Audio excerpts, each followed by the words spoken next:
அர்ஜுன் அதிதியின் கையை பிடித்து கேக் வெட்ட வைத்தான். அதிதி எந்த உணர்வும் இல்லாமல் அர்ஜுனையே பார்த்து கொண்டிருந்தாள்.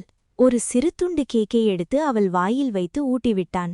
மோகனுக்கும் சந்திரிகாவுக்கும் அவ்வளவு சந்தோஷம்.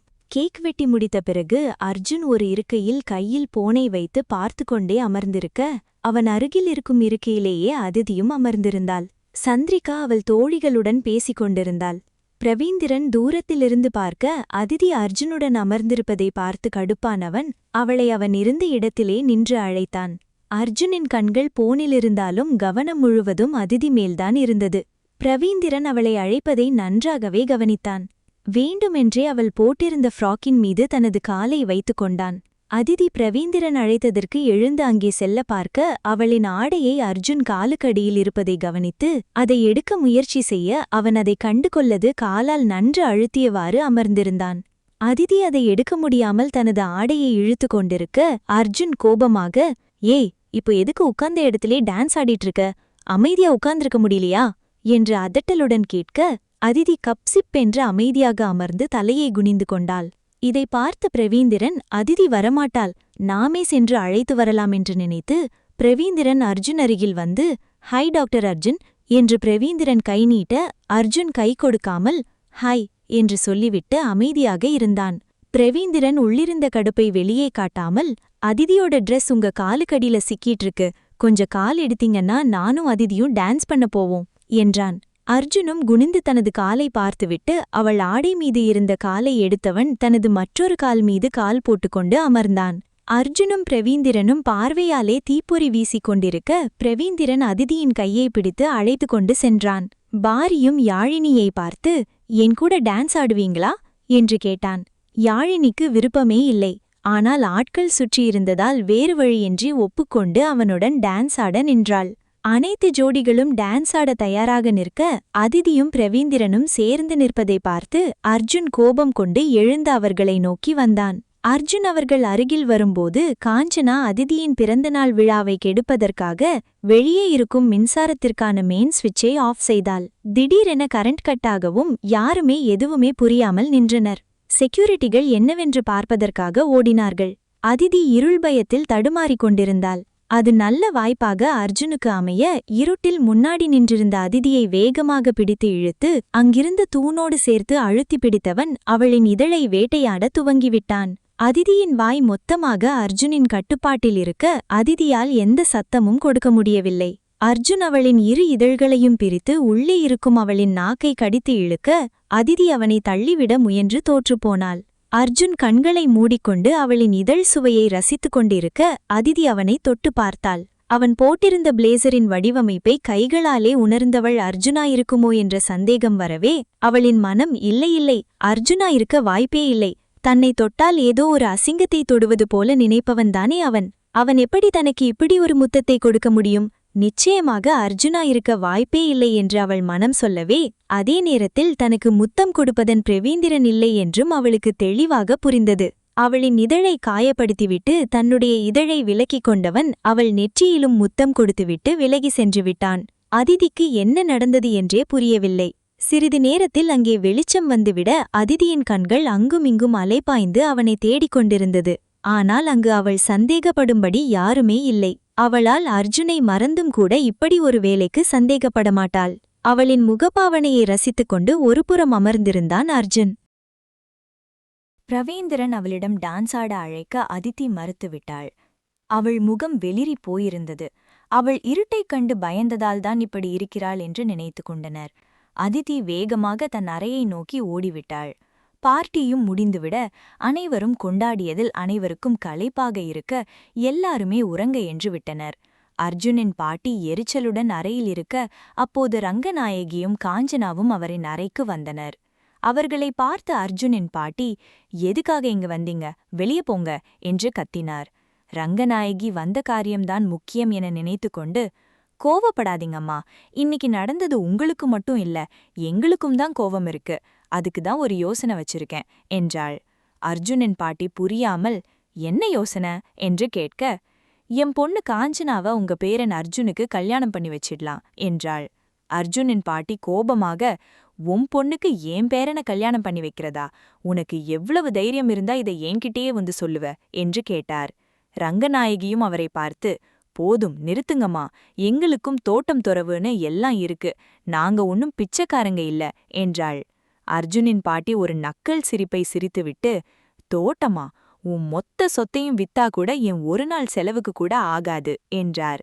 ரங்கநாயகி அவரிடம், சரி, இது கூட இல்லாத அந்த அதித்தியை உங்க பேரனுக்கு கல்யாணம் பண்ணி வைக்க போறீங்களா? ஏன் பொண்ணாவது உங்க பேரனுக்கு முறை பொண்ணு, ஆனா அந்த அதித்தி ஒரு அனாதை, அவளதான் உங்க பேரனுக்கு மனைவியா என்று கேட்டாள். அர்ஜுனன் பாட்டி யோசித்துவிட்டு, காஞ்சனாவை மோகனுக்கும் பிடிக்காது, அவளை திருமணம் செய்து வைத்தால் காஞ்சனாவை வீட்டை விட்டு துரத்துவது பெரிய கடினமாக இருக்காது. ஆனால் அதித்தி இந்த வீட்டு மருமகளா வந்துவிட்டால் அவளை விரட்டியடிக்க ஒருபோதும் மோகன் ஒப்புக்கொள்ள மாட்டான்.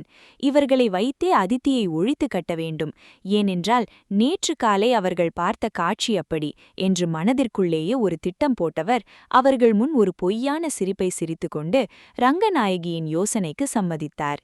ரங்கநாயகியும், இந்த கிழவியை எப்படியோ அதையும் இதையும் சொல்லி சம்மதிக்க வச்சாச்சு, அர்ஜுன் கையால என் பொண்ணு கழுத்துல தாலி ஏறின அடுத்த நிமிஷம் என்னை அவமானப்படுத்தின அத்தனை பேரையும் என் காலில விழ வைக்கிறேன் என்று மனதில் நினைத்து கொண்டாள்.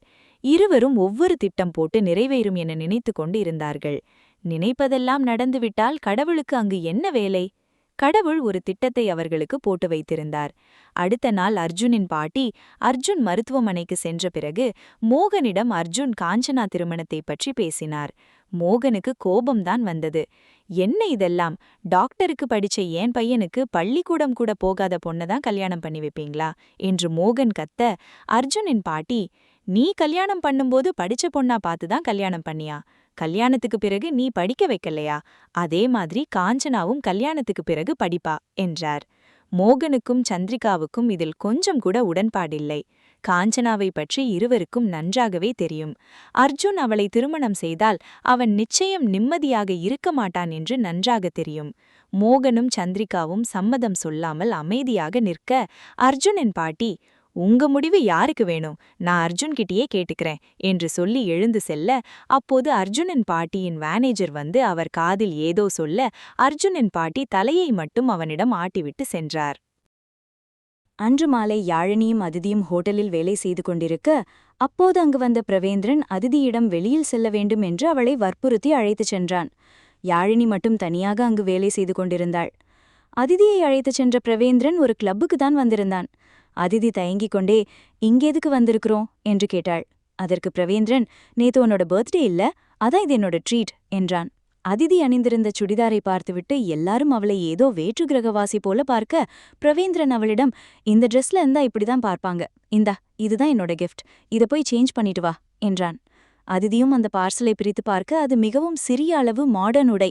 அதை பார்த்து முகம் சொல்லித்த அதிதி, இந்திரன், நான் இந்த மாதிரி ட்ரெஸ் போட மாட்டேன் என்றாள். ஏன் அதிதி, நீ மாடர்ன் ட்ரெஸ் போட மாட்டியா? நீ பலமுறை டீஷர்ட் ஜீன்ஸ் போட்டு பார்த்திருக்கேனே என்றான். அதிதி தலிக்கத்துடன், நான் போட்டிருக்கேன், ஆனா இந்த அளவுக்கு ஷார்ட் ஸ்கர்ட் போட்டதில்ல, சாரி, என்னை கம்பல் பண்ணாதீங்க என்றாள். எதுக்கு அதிதி என்னை இப்படி அசிங்கப்படுத்துற? நான் கொடுத்த கிஃப்டை இப்படி இக்னோர் பண்ற? நீ உண்மையிலேயே என்னை லவ் பண்றதா இருந்தா இந்த ட்ரெஸ்ஸை போட்டுட்டு வா என்றான். அதிதி முடியாது என்று மறுப்பாக தலையசைக்க பிரவேந்திரன் கோபம் வந்து வெளியே கிளம்ப போக, ப்ளீஸ் கோபப்படாதீங்க, நான் போட்டுட்டு வரேன் என்றாள். அவளும் ஒரு அறைக்குள் சென்று உடையை மாற்றினாள். பாரியும் அர்ஜுனும் அதே கிளப்புக்கு வந்தனர். அர்ஜுன் வைத்திருந்த டிடெக்டிவ் தான் அவர்களிடம் விஷயத்தை சொல்லி வர சொன்னான். அர்ஜுனும் பாரியும் அதிதியை தேடிக் கொண்டிருக்க, அதிதி அந்த அறையிலிருந்து உடலை எடுத்து காட்டும்படி ஒரு ஆடையை அணிந்து கொண்டு கூச்சத்தில் தயக்கத்துடன் நடுங்கிக் கொண்டே வெளியே வர, அதை கண்ட அர்ஜுன் கோபத்தில் முகம் சிவந்தது, உடலெல்லாம் இறுகியது. தான் மட்டுமே பார்க்க வேண்டிய அவளின் உடலை மற்றவர்களுக்கு காட்ட நினைத்த பிரவேந்திரனை கூறு போடும் அளவிற்கு வந்த கோபத்தை அடக்கியதன் வேகமாக அவளிடம் சென்று தனது சட்டையை கழட்டி அவள் மீது போர்த்தியவன் இறுகிய முகத்துடன் அவளை சுட்டெரிக்கும் பார்வையில் பார்த்தான். அதிதி அவன் போர்த்திய சட்டையை இறுக்கி பிடித்தபடியே அவனை பார்க்க, யாரும் பார்ப்பதற்கு முன் அவளை அந்த அறைக்குள் தள்ளி தானும் உள்ளே நின்று கதவை அடைத்தான். இறுகிய குரலில் அவளை பார்த்து, என்ன இதெல்லாம் என்று கேட்க, அவன் குரலிலே பயந்தவளுக்கு முகம் வெளிரி போனது. தலை குனிந்து நின்றிருந்தாள்.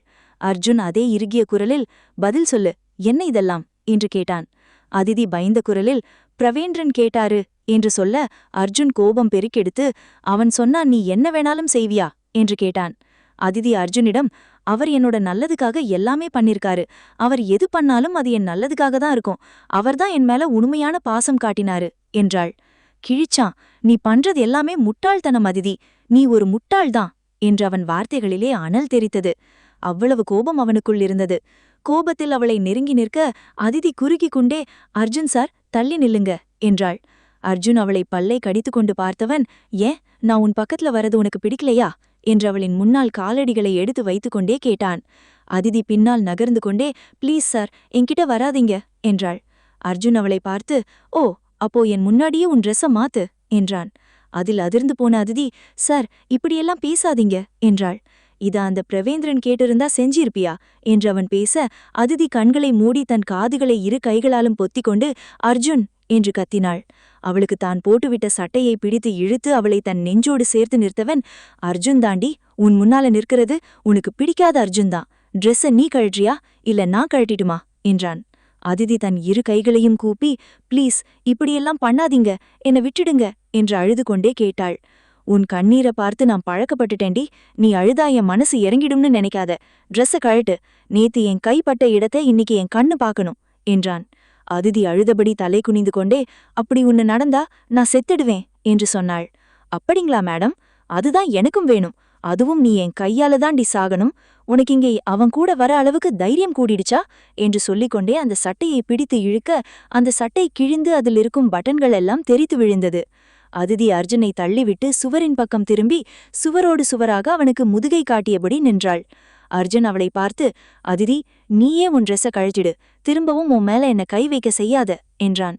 அதிதி சுவரின் பக்கம் அழுது கொண்டே நிற்க அர்ஜுன் கோபத்தில் அவளின் முதுகுப்புறம் இருந்து அவளின் ஆடையை கிழிக்க அதிதி அலறிவிட்டாள்.